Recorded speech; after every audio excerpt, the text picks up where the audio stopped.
Well, good day. It seems to be working out all right. The only thing I ran into is I recorded the three separate segments as three separate segments. And it looks like the app that I've been using, it's now Spotify for podcasters, but it used to be called Anchor. Um, yeah, it does not support me uploading more than one file at a time. Right? What I was going to do is, like I used to be able to do with Anchor, is I could have three segments to the podcast. So you could actually choose which one you want to listen to. The Kaufman translation, the Hollingdale translation, or the French. So what I'm going to do is I'm going to read on the 1001 Goals from Nietzsche's Thus Spake Zarathustra. Wow, I didn't say any of that correctly. Thus spoke or thus spake, depending on the translation, Zarathustra. And so this is the Kaufman translation of Zarathustra. On the 1001 Goals, Zarathustra saw many lands and many peoples. Thus he discovered the good and evil of many peoples. And Zarathustra found no greater power on earth than good and evil. No people could live without first esteeming, but if they want to preserve themselves, then they must not esteem as the neighbor esteems. Much that was good to one people was scorn and infamy to another. Thus I found it. Much I found called evil here, and decked out with purple honors there. Never did one neighbor understand the other. Ever was his soul amazed at the neighbor's delusion and wickedness. A tablet of the good hangs over every people. Behold, it is the tablet of their overcomings. Behold, it is the voice of their will to power. Praiseworthy is whatever seems difficult to a people. Whatever seems indispensable and difficult is called good. And whatever liberates, even out of the deepest need, the rarest, the most difficult, that they call holy. Whatever makes them rule and triumph and shine, to the awe and envy of their neighbors, that is to them the high, the first, the measure, the meaning of all things. Verily, my brother, once you have recognized the need and land and sky and neighbor of a people, you may also guess the law of their overcomings and why they climb to their hope on this ladder. You shall always be the first and excel all others. Your jealous soul shall love no one unless it be friend. That made the soul of the Greek quiver. Thus he walked the path of his greatness. To speak the truth and to handle bow and arrow well. That seemed both dear and difficult to the people who gave me my name, the name which is both dear and difficult to me. To honor father and mother and to follow their will to the root of one's soul. This was the tablet of overcoming that another people hung up over themselves and became powerful and eternal thereby. To practice loyalty and for the sake of loyalty to risk honor and blood even for evil and dangerous things. With this teaching, another people conquered themselves, and through this self-conquest, they became pregnant and heavy with great hopes. Verily, men gave themselves all their good and evil. Verily, they did not take it, they did not find it, nor did it come to them as a voice from heaven. Only man placed values in things to preserve himself. He alone created a meaning for things, a human meaning. Therefore, he calls himself man, which means the esteemer. To esteem is to create. Hear this, you creators. Esteeming itself is of all esteemed things the most estimable treasure. Through esteeming alone is their value, and without esteeming, the nut of existence would be hollow. Hear this, you creators. Change of values, that is a change of creators. Whoever must be a creator always annihilates. First, peoples were creators, and only in later times, individuals. Verily, the individual himself is still the most recent creation. Once peoples hung a tablet of the good over themselves. Love, which would rule, and love, which would obey, have together created such tablets. The delight in the herd is more ancient than the delight in the ego. And as long as the good conscience is identified with the herd, Only the bad conscience says, I. Verily, the clever ego, the loveless ego that desires its own profit in the profit of the many, that is not the origin of the herd, but its going under. Good and evil have always been created by lovers and creators. The fire of love glows in the names of all virtues,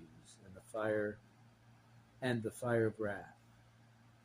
Zarathustra saw many lands and many peoples. No greater power did Zarathustra find on earth than the works of the lovers. Good and evil are their names. Verily, a monster is the power of this praising and censuring. Tell me, who will conquer it, O brothers? Tell me, who will throw a yoke over the 1,000 necks of this beast? 1,000 goals have there been so far, for there have been 1,000 peoples. Only the yoke for the 1,000 necks is still lacking. The one goal is lacking. Humanity still has no goal. But tell me, my brothers, if humanity still lacks a goal, is humanity itself not still lacking too? Thus spake, or thus spoke Zarathustra. So that was Kaufman's translation. And now that I've been thinking about it, I'm thinking I should probably go right to R.J. Hollingdale, because most of my listeners are probably English. They probably won't even listen to the French. This way you can just end it after Kaufman. And come back again another time if you wanted to hear the French. But this is R.J. Kaufman's translation in the Penguin Classics of the 1,001 Goals. Zarathustra has seen many lands and many peoples. Thus he has discovered the good and evil of many peoples. Zarathustra has found no greater power on earth than good and evil. No people could live without evaluating. But if it wishes to maintain itself, it must not evaluate as its neighbor evaluates. Much that seemed good to one people seemed shame and disgrace to another, thus I found. I found much that was called evil in one place was in another decked with purple honors. One neighbor never understood another. His soul was amazed at his neighbor's madness and wickedness. A table of values hangs over every people. Behold, it is the table of its overcoming. Behold, it is the voice of its will to power. What it accounts hard, it calls praiseworthy. What it accounts indispensable and hard, it calls good. And that which relieves the greatest need, the rare, the hardest of all, it glorifies as holy.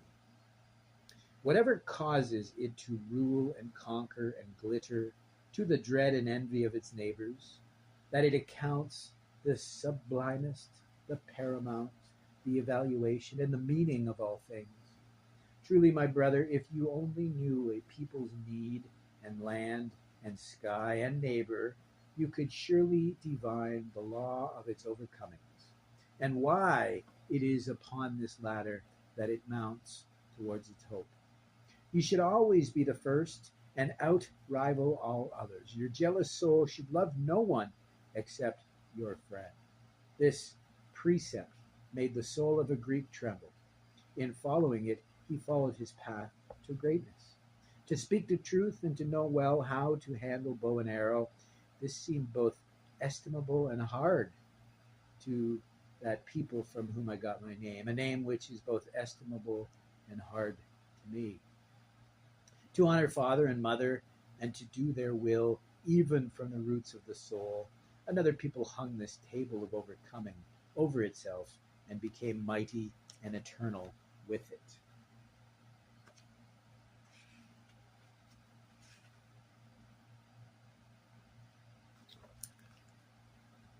So to practice loyalty, and for the sake of loyalty to risk honor and blood, even in evil and dangerous causes.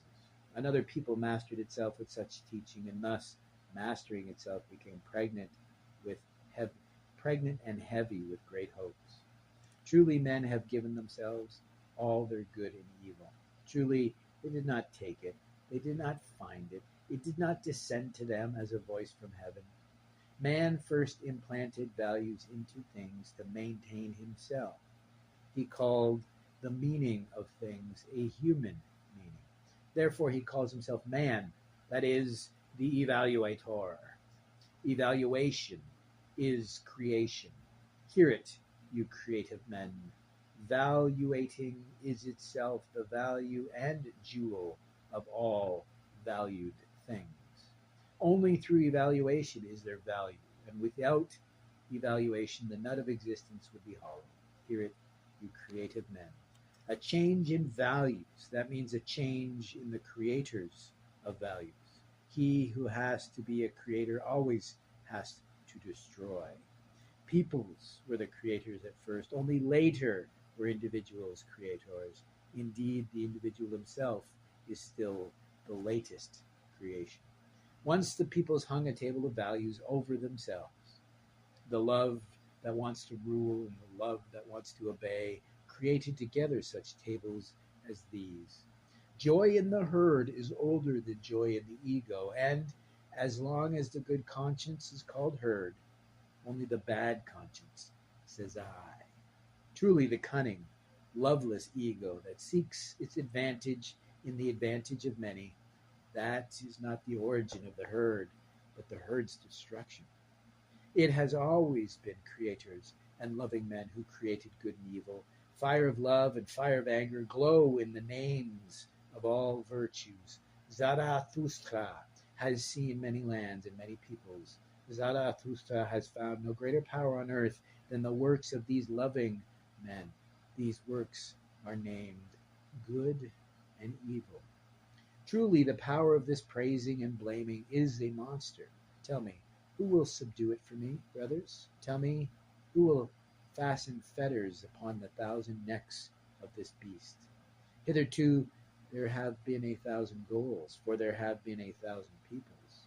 Only fetters are still lacking for these 1,000 necks. No, the one goal is still lacking. Yet, tell me, my brothers, if a goal for humanity is still lacking, is there not still lacking humanity itself?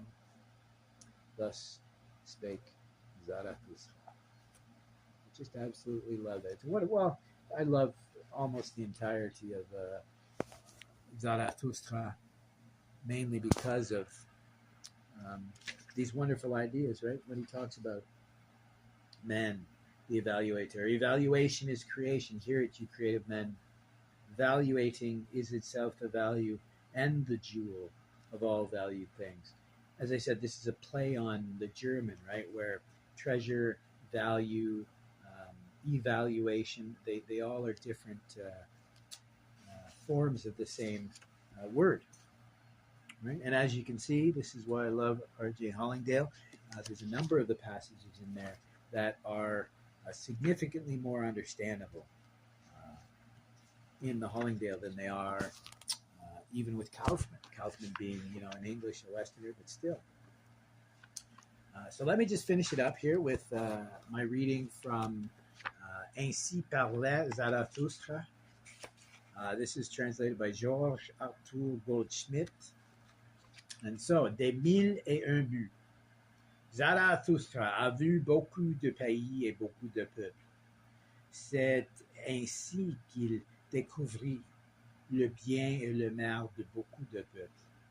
Zarathustra ne trouva pas de puissance plus grande sur terre que le bien et le mal. Aucun peuple ne pourrait vivre sans d'abord fixer des valeurs. Mais s'il veut subsister, il ne doit pas juger comme juge le voisin. Bien des choses jugées bonnes par ce peuple-ci étaient jugées par un autre comme honteuses et méprisables.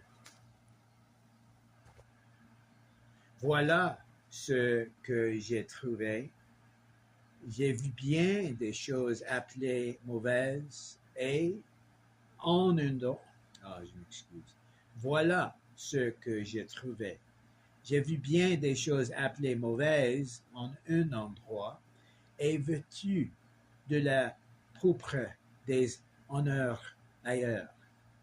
Jamais personne n'a compris son voisin. Toujours son âme s'est étonnée de la folie ou de la méchanceté du voisin. Encore. Jamais personne n'a compris son voisin. Toujours son âme s'est étonnée de la folie ou de la méchanceté du voisin. Une table des lois est suspendue au-dessus de chaque peuple. Vois, c'est la table de toutes ses victoires sur lui-même. C'est la voie de sa volonté de puissance. Louable est tout ce qui pour lui est réputé difficile. Ce qui est indispensable et difficile, voilà qui s'appelle bien, et ce qui, en outre, délivre encore de la détresse la plus extrême.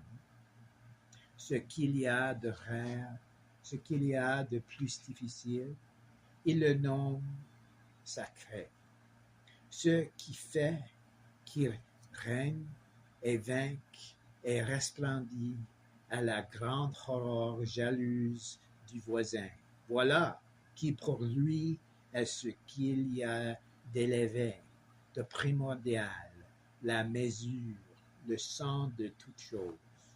En vérité, mon frère, si tu as reconnu la présente détresse d'un peuple et sa contrée, et ses voisines, et son ciel, alors tu seras devenu aussi la loi de ses victoires sur lui-même. Et pourquoi il monte vers ses espérances sur cette échelle. Toujours, tu dois être le premier et surpasser les autres. Ton âme jalouse ne doit aimer personne, excepté ton ami. Ceci faisait tressaillir l'âme d'un grec et le conduisant sur le sentier de sa propre grandeur. Dire vrai et bien manier l'arc et la flèche. Voilà ce qui fut à la fois cher et difficile au peuple dont mon nom est issu, ce nom qui à la fois m'est cher et lourd à porter. Honorer père et mère et être à leur service jusqu'à la racine même de ta lèvre. C'est cette table, c'est cette table-là de la victoire sur soi qu'un autre peuple suspendit au-dessus de lui, et cela le fit puissante et éternelle. Être fidèle et pour l'amour de la fidélité, attacher son honneur et son sang même à des causes dangereuses. Se donnant cette doctrine, un autre peuple s'est vaincu lui-même et se dominant ainsi lui-même. Il est devenu gravide et lourd de grande espérance. En vérité, les hommes se sont donné tout le bien et le mal. En vérité, ils ne le prieront pas, ils ne le trouveront pas, ils ne le recourront pas comme une voix tombée du ciel. Ce n'est que l'homme qui a donné une valeur à autre chose, afin de se conserver.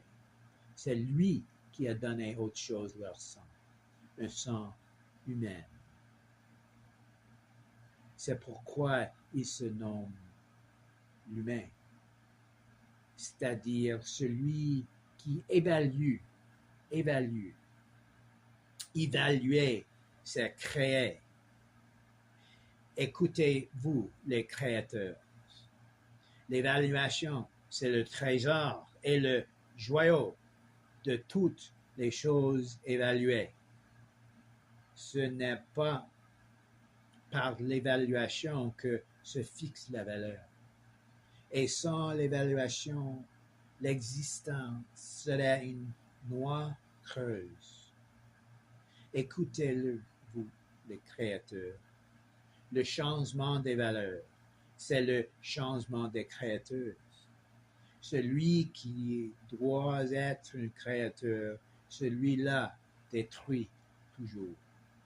Les créateurs se feront d'abord les peuples, et bien plus tard seulement des individus.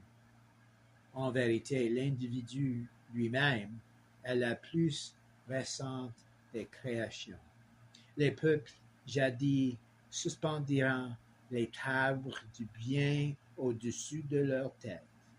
Se feront l'amour qui veut régner et l'amour qui veut obéir, qui, ensemble, ont créé de telles tables. Le plaisir de troupeau est plus ancien que le plaisir de moi, et aussi longtemps que la bonne conscience se nommera troupeau, seule la mauvaise conscience dira moi. En vérité, le moi malin, le moi sans amour, qui veut trouver son avantage dans l'avantage du plus grand nombre, il n'est pas l'origine du troupeau. Il en est le déclin. Il étient aimant et créateur. Ceux qui créeront le bien et le mal, le feu de l'amour et le feu de la colère, brûlant dans les noms de toutes les vertus. Zarathustra a vu beaucoup de pays et beaucoup de peuples. Zarathustra n'a pas trouvé de puissance plus grande sur terre que les œuvres de ceux qui aiment. Bien et mal, tel est leur nom. En vérité, la puissance de ces louanges et de ces blâmes est un monstre. Dites-moi, mes frères, qui en vendrait à but? Dites, qui échaînerait la 1000 nuques de cet animal? Il y a eu 1000 buts jusqu'à là, car il existe 1000 peuples. Il ne manque plus que la chaîne pour les 1000 nuques. Il manque ce but unique. Pour l'instant encore, l'humanité n'a pas un but. Mais, dites-moi, mes frères, si le but fait encore défaut à l'humanité, ne fait-elle pas alors qu'encore défaut elle-même? Ainsi parla Zarathustra. So there you go. There's 2 translations in English, 1 translation in French, and the language is beautiful in the French, even if you don't hear it. But not to upset anyone, but I think you could probably hear that the French is much closer to R.J. Hollingdale's than to Kaufman, and well, I'll tell you, much closer to the German. But we'll leave it at that. So hopefully you have a lovely day, and don't shy away from reading something in translation. The only thing I would tell people is look at multiple versions. Don't just choose one. Certainly to read it the first time, but if you're going to study something, look in the multitude.